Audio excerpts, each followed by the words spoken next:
একটি ঘন বনের কেন্দ্রস্থলে, যেখানে সূর্যালোক সূচ্য গাছের মধ্য দিয়ে ফিল্টার হয়েছিল, সেখানে একটি ধূর্ত শিয়াল এবং একটি মহিমান্বিত সিংহ বাস করত। রেনার্ড নামে পরিচিত শিয়াল তার তীক্ষ্ণ বুদ্ধি এবং ধূর্ত কৌশলের জন্য বিখ্যাত ছিল, যখন লিও সিংহ তার শক্তি এবং রাজকীয় উপস্থিতির সাথে সম্মানের আদেশ দেয়। বছরের পর বছর ধরে দুটি প্রাণী শান্তিপূর্ণভাবে সহাবস্থান করেছিল, একে অপরের ডোমেনকে সম্মান করেছিল। রেনার্ড আন্ডারব্রাশের মধ্য দিয়ে বুনতেন, ইঁদুর শিকার করতেন এবং বৃহত্তর শিকারীদের এড়িয়ে যেতেন, যখন লিও বনের বাসিন্দাদের উপর রাজত্ব করে উন্মুক্ত গ্লেডের মধ্য দিয়ে গর্বিতভাবে ঘুরে বেড়া। এক গ্রীষ্মে একটি খরা জমিতে নেমে আসে, ঘাস শুকিয়ে যায় এবং একসময় প্রবাহিত স্রোতগুলি শুকিয়ে যা খাদ্য দুষ্প্রাপ্য হয়ে ওঠে এবং প্রাণীদের মধ্যে সম্প্রীতি নষ্ট হতে থাকে।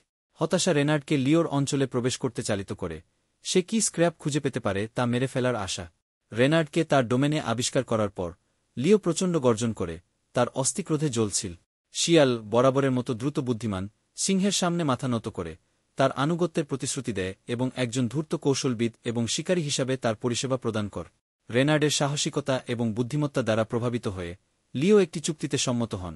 সিংহের সাথে তার শিকার ভাগ করে নেওয়ার বিনিময়ে রেনার্ড লিওকে বনের গভীরতার মধ্য দিয়ে পথ দেখান, যেখানে সিংহের আকার প্রায়শই তার দ্রুত শিকারের সন্ধানে বাধা দেয়। তাদের অংশীদারিত্বের বিকাশ ঘটে। রেনার্ড লিওকে লুকানো জলের গর্তের দিকে নিয়ে যায় এবং তাকে স্টিলথের শিল্প শেখা। বিনিময়ে লিও সুরক্ষা প্রদান করে এবং রেনার্ডকে তার হত্যার একটি অংশের অনুমতি দেয়। একসাথে তারা খরার চ্যালেঞ্জ নেভিগেট করেছে এবং পরিবর্তিত ল্যান্ডস্কেপে তাদের বেঁচে থাকা নিশ্চিত করেছে।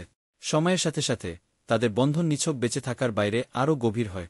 রেনার্ড লিওর কাছ থেকে সাহস এবং শক্তির মূল্য শিখেছিলেন, যখন লিও রেনার্ডের ধূর্ততা এবং অভিযোজন ক্ষমতার প্রশংসা করেছিল। খরা কমে যাওয়ার সাথে সাথে বন আরও একবার বেড়ে উঠল। শিয়াল এবং সিংহ তাদের জোট অব্যাহত রেখেছিল, বনের সমস্ত প্রাণীর জন্য সহযোগিতা এবং পারস্পরিক শ্রদ্ধার উদাহরণ স্থাপন করেছে। তাদের গল্পটি বনের মধ্যে ছড়িয়ে পড়ে, একটি কিংবদন্তি হয়ে ওঠে যে কিভাবে দুটি আপাতদৃষ্টিতে ভিন্ন প্রাণী তাদের প্রাকৃতিক প্রবৃত্তিকে অতিক্রম করে এবং ঐক্যে শক্তি খুঁজে পা।